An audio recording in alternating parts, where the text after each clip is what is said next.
Hi, welcome to the Pursuit of Truth. I was watching yesterday Sky News, as I do, and they replayed this bit from 6 o'clock. Unfortunately, I didn't hear it when it was first on, with Mark Austin, and he's talking to a Stop Oil protester. And at the beginning, it looked like he was winning, but towards the middle and the end, and probably why they ended up cutting the end off, she definitely was winning the argument, because I'm not sold on the climate change issue, but I do see the need for safeguarding our planet, whether these weather things are a recycled pattern or they're to do with what we're doing to the planet, which is of course very possible, unless it's just a way to create more money. Personally, I think the Stop Oil is too small of an argument, in the sense that it should be civil disobedience and unrest against the whole system, our whole way of life, for every single human being, because I don't think any one of us truly wants to be the slaves to the system that we are, in the sense of that we were born free, on this place that we don't know whose it is, where it's come from, whatever. If you believe in religion, it's God created us all, but whatever, we came to this, we all wake up as babies to this place, the earth as we call it, with everything that we would ever need to live. And if we all shared it, rather than the cavemen before us who decided to cut it up and give labels to bits of land and animals and people, and create divisions between all the citizens of the earth, the human beings, then we'd all be sharing this all, and we wouldn't have all these problems that we had. Because until we get back to that universal truth of nature and humanity, we're always going to come to these problems of suffering, whether it's to the planet, to humanity, if we are really destroying the planet and making it so it's going to be flooded in some areas and too hot to live in other areas, and that will, of course, could be the end of humanity. So I understand their argument, because I know that me personally, I can't see why the M25 and standing and stopping motorway would get these politicians to change their mind.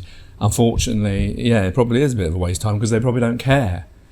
Unfortunately, because they've been going, like the lady you'll hear say, has been going with these COP27 things.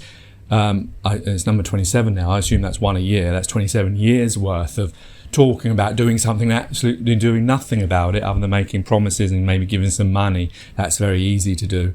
But actually fixing the problems, and because the problem is no country wants to get lower than the other countries. There's a hierarchy that's been created through time, and that wants to be kept.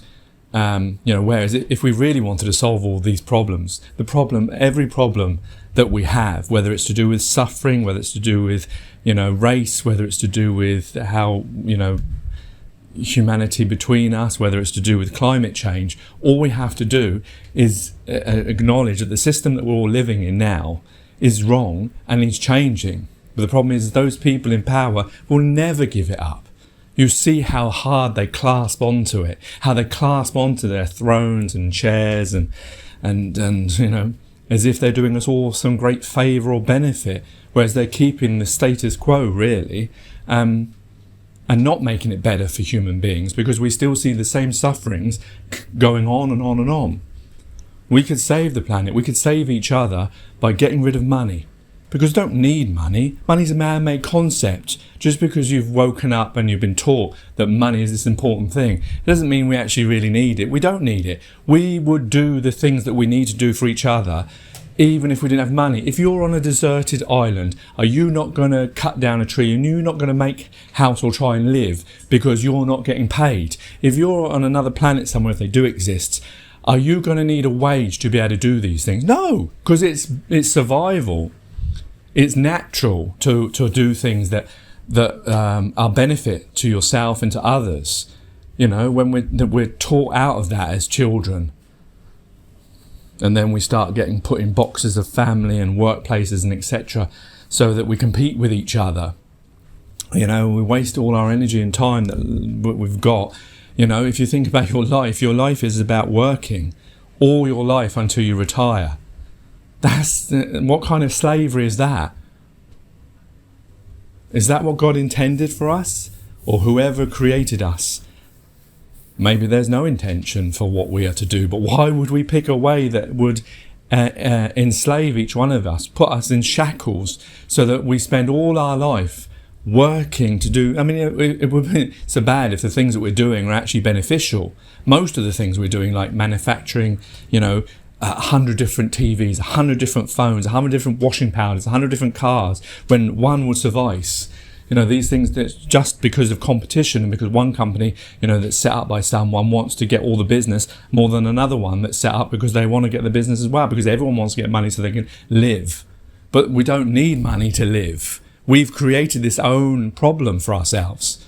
And until we get rid of that, until we get rid of the idea of that we are here transitory beings, for a short amount of time, we're not here forever. We die. We all live, we experience, and we die. That's the truth. So holding on to bits of land and fighting over them and wasting our time fighting each other when there's no need to do these things is a fruitless exercise and a waste of our existence. So until we teach each other this, until we teach each other that this is all our planet, like we do with the solar system, this is all our Earth. You don't need a passport to go there. You're not a migrant. You're not a citizen, because you're all human beings. All of this is yours, or none of it is yours, whichever way you want to put it. There's no ownership. The oil, gas, water, we don't need to charge each other for these free necessities that not even, we can't say that we made them. We may refine them and may do things with them, but all the things that we found here, we were given to us freely. So why are we putting a price on them? Anyway, I'm getting off the thing. But this is what I wish there would be an organisation that sorted this problem out. But the problem is it'd be just like all the others. The media would just poo-poo it unless they want to get on board with it, because they don't want to change status quo either. And most ordinary people are just happy to work. They're happy to do these mundane, useless things that actually have, when you die, a waste of your existence. And unfortunately, because we thought it's a good thing to do, and that people, I just don't know, it's very difficult with human beings, because anyway, we're born to this. Let's listen to this before I've gone off it now. Let's just listen to this, and you'll see the argument. But I thought it was interesting anyway that at least someone, actually she gave a good run for her money. And I've never seen Mark Austin so flustered at this before. Indigo Rumbelow, and asked her to justify the group's tactics. What do you think you're achieving with these incredibly disruptive and also dangerous protests?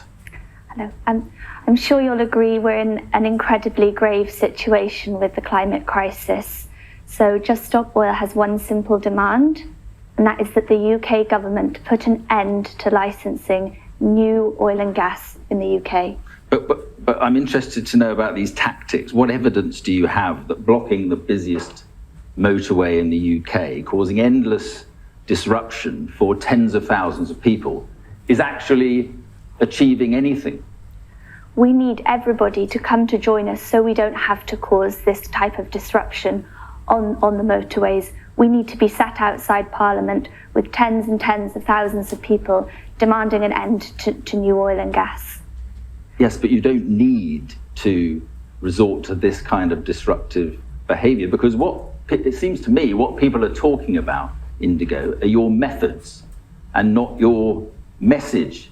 So your message is being completely lost because of the methods that you are using, which are infuriating people and disrupting life for so many people.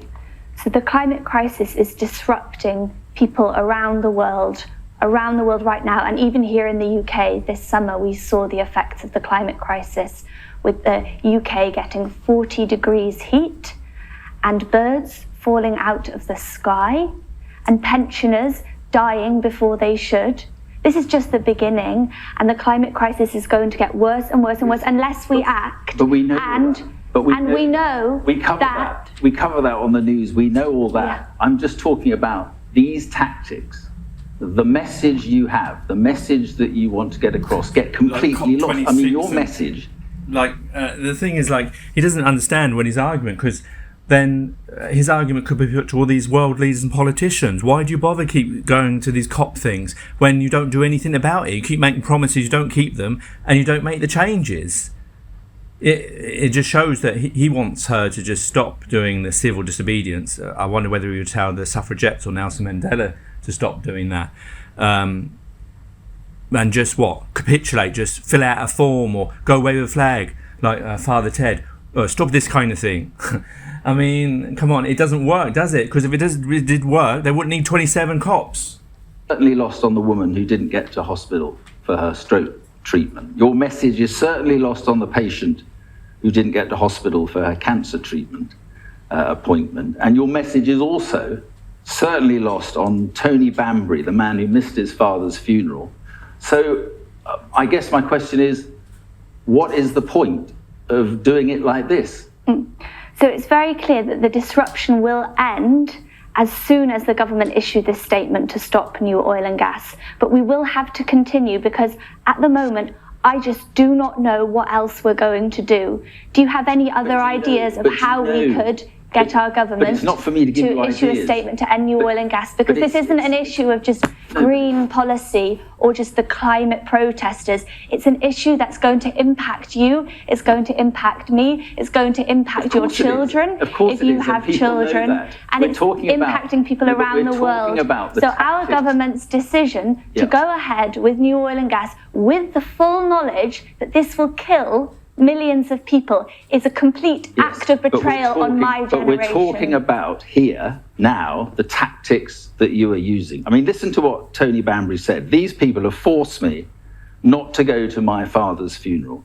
And it's not like I get a second chance. I will never forget what they have done, and I will never forgive what they have done. So my point again to you is that the way you are going about this means that people are not listening to the message. They are just talking about the method, and they don't like the method. It's a very serious situation. But we know that. Well, I'm talking about the tactics you are using. Listen to the police officer, Chief Constable of Essex. He says this: I think it is only a matter of time before somebody gets killed. The only way this is going to stop is if Just Stop Oil frankly grow up and realise that they are putting people's lives at risk. Doesn't he have a point that you need to grow up before someone gets killed? Because you're making your point, you can make your point in other ways. So the way I see it, we're completely addicted to fossil fuels. Have you ever tried to ask someone to stop smoking? Yes, look, I know. So I've asked my dad to stop smoking, and that's because I loved him, yes? And he was told that if he keeps smoking, he's going to get cancer. Yes. And the scientists will tell him, he's going to get cancer. But it's not very pleasant process. No, one second. Could I just finish? Because you're asking me about the disruption, and I'm accepting the disruption you're causing. Yeah, I'm accepting that it isn't pleasant, and I'm accepting that we feel empathy for all of those people out there. But what we're trying to do is to get everyone to come together, to get our government to stop licensing new oil and gas in order to save life. But there are ways of doing it that can avoid tens of thousands of people having their lives completely disrupted. Just weeks ago, a third of Pakistan was underwater. The rains have failed in Somalia for the 5th year in a row, meaning mothers cannot feed their children. But we know that, and we covered that. We had correspondents out there. There is a COP27 conference. You may have been covering it, but the media has failed to make political change. Hang on, Politics has failed us. I'm 28. This is the 27th COP conference. And what has happened every single year? The emissions have risen and risen and risen. If you were doing your job properly, everyone would be out on the streets. So we have a But they're not. And I really want you to understand. Do you know how grave the situation is? I do understand. And do you have children? I've got children. And do you love those children? Indigo, please, I understand the point you're making. You are here today to justify the tactics. You're effectively. Do you love those children more than you? You see how he's trying to deflect. I know exactly how this feels. I've had this recently. When you make a valid point and they don't like the point and they can't answer the point because the point they know is right. So what they do is deflect. And that's what he's doing. He's saying, the reason you're here is just to talk about the methods. As if they're disjointed from the rest. I can't believe that an educated man like himself, to use their kind of attacks, would not understand this argument that's being made. He's a man who's talked to lots of politicians, and he knows that to try and get people in power to make change, to do the right thing, is so difficult. Look how long it took for the abolition of slavery. Look how it's taken for lots of different things to change, because most people don't want to make the change. And if you he doesn't like it when he talks about your kids. Don't you care about your kids? What do you want us to do? Sit at home, watch Netflix and BBC and forget about it and turn off and drop out until, the Sky News and their climate change programme, who claim to care about the climate, and then 10 years' time we're reporting that how many more millions of people have died because our governments didn't do anything about it. Anyway. You are committing a crime. Why should... That's what we're asking you to do. We're asking you to side with young people who are asking our government very politely, in line with the UN, saying that we need to come off fossil fuels. Okay. That's with the knowledge that we're going to go over 1.5 degrees and this will undermine the rule of law. We're asking people... Stop shouting at me, Indigo. To just... Look, you are breaking the law. Your protests are law breaking. Why should you be allowed to interfere with the rights of ordinary law-abiding people going about their daily business? That's the question I'm asking. Let's me and you, we can come together, we'll put a referendum up and it'll say, would you like to destroy much of life on Earth, including everything you know and love, or would you like to not? Would you like your government to insulate your house, give you an affordable public transport system, tax the polluters who are making money off people who are starving and cold and hungry in their homes this winter? What do you want to do? So destroy everything we know and love. COP27 making this point. Why are you at COP27? That is the forum. Destroy everything you know and love, this point. Or not. There are more oil lobbyists at COP27 than there are people like you. Why aren't you there making your point? Yeah, and back to this idea. Isn't that disgusting? Why do you... Imagine that. Think about my dad when he was smoking. Imagine if the cancer research invited Benson and Hedges into their debate on what they're going to do about lung cancer. Indigo, answer me this. What do you achieve? It's disgusting. Well, I haven't asked the question yet. Answer me this. What do you achieve by attacking things people hold dear? Things people hold dear. Yeah, like works of art. Yeah. Like statues. What do you achieve by that, honestly? Yeah, you've asked me a very reasonable question. What do you achieve by that? So we've been disrupting the art galleries. We've been disrupting football matches. We've been disrupting the M25. And we're saying the media is not doing their job properly and they're not telling you the truth about what's coming down the line. Listen, the governments are not acting. So we need people to come together, face up to the truth that we're going to pass over this threshold of 1.5 degrees of warming. We're going to plummet towards total destruction. Indigo, we have climate programs, so go on climate programs and talk about that. Go to COP27 and talk about that. But there are people across this country who are fed up with having their lives disrupted by your people. And if you want to talk about what Just Stop Oil is, what is Just Stop Oil? Do you just stop oil? What, now? When? How soon do you want to just stop oil? That's a really good question. Because the economy, it seems to me, and I'm sure you'll agree, is driven. Economies around the world are driven by oil. So when do you want to stop oil? We will agree there are more things that are important than the economy, won't we? Would you agree then? Could I just tell you, because it was a good question. By 2050 enough for you? So let me explain the demand, because I think you'll find it very, very reasonable. All we are doing, in order to stop the disruption, the government would have to say, we're going to stop issuing the 130 new licenses for drilling in the North Sea, and we're going to say no to the pending coal mine decision. But and we've got 7 years of reserves. So my question some to you people then say 5, is why do you have to go and hang off gantries above the busiest motorway in Britain, you've said it. I mean, the other thing you Let's said... get Rishi Sunak in here and say, you've got rid of some of Truss's toxic legacy. One second. You put fracking away. He said, oh, what a silly idea. She's brought in this new fracking. Well, now he needs to say, I have an opportunity here to go to the COP conference and say, Britain is going to lead the way. Indigo. We're going to stop drilling for new oil and gas. You said in a newspaper the other day, in order to protect your freedom, your rights, and all that you love, will you stand with us? Now, it seems to me that what you're doing on these motorways and what you're doing to cause the police no end of problem, and what you're doing in risking your lives as well as people's lives on the motorway, people are not going to come and stand with you. How do you expect people to come and stand with you if you are disrupting their lives to this extent? It doesn't take this to get your message across. Okay, so if it wasn't for women like the suffragettes, I wouldn't have a vote. I couldn't own anything, I don't think. Every right and liberty that we have, your working rights, my rights to vote as a woman, they have been fought for. They weren't just handed down by people down from those with power. They were fought for. And every single one of those liberties that is at risk. Yeah, that's where they finished it. I don't know if that's actually naturally where it finished or there was more to that. But I think she made because what's interesting, and I found this as well when I was recently talking to someone, is that they will have their agenda. Mark Austin is a good interviewer, but he had one agenda, and that was talk about disruption, talk about the M25. He kept coming back to it.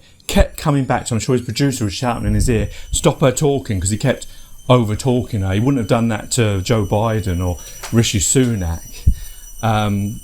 And he kept, that she was making lots of great arguments, and there was no acknowledgement of that, no reply to that, no trying to kind of counter those arguments, because he knew those arguments were actually correct. The only thing he didn't like is the way they go about it. But let's face it, if they were outside waving a flag saying don't do this to the government, it probably wouldn't have got on the media. It had to take someone climbing up on the motorway to get their person to be able to talk to Mark Austin. Because people filling out forms and waving flags and protesting, there was 1 million people that protested to try and stop the Iraq war. You remember that? Did it stop it? Did that stop Tony Blair and George W. Bush going in and killing all those people for regime change, or oil, or whatever the real reason was? It certainly wasn't anything to do with 9/11 or the World Trade Center.